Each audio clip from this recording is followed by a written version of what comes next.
Mūsu pilsētā dzīvo lieliski cilvēki, un tā vēsturiski ir sakritīs, ka Daugavpils teritorija gadsimtiem mierīgi dzīvo dažādu tautu un ticību cilvēki. Daugavpilī ir daudz dažādu neparastu vietu un objektu, bet mūsu klāsu izvēlēs neparastu, vēl maz zināmu objektu. Tas ir Aleksandra Nevska pareizticīgo baznīca. Viņa ir īpaša ar to, ka ir vienīga Latvijas baznīca, kura tika uzcelta bez nevienas naglas. Baznīca atrodas vecā garnizona kapsētā, netālu no Daugavpils cietoksnī, Mežķemas mikrorajonā. Uzcēla viņu 1897. gada tirgotājs Čukasovs, un pēc viņa pieprasījuma bija apgaismota 30. augustā.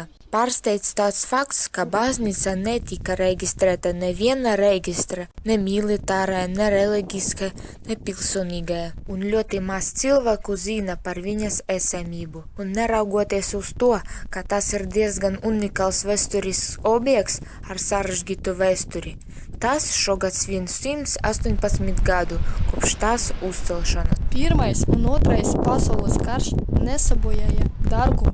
Jāatzīmē to, ka svētnīcā nekad nebija pastāvīga priesteri. Kopš 1991. gadam baznīca ir slēgta, un visas ikonas ir pārnestas uz citu baznīcu. Mēs ceram, ka nākotnē šī vieta kļūs pazīstama visam Latvijas iedzīvotājiem, un turpmākie pilsētas viesi sāks savu iepazīšanas ceļu no šīs īpašas baznīcas.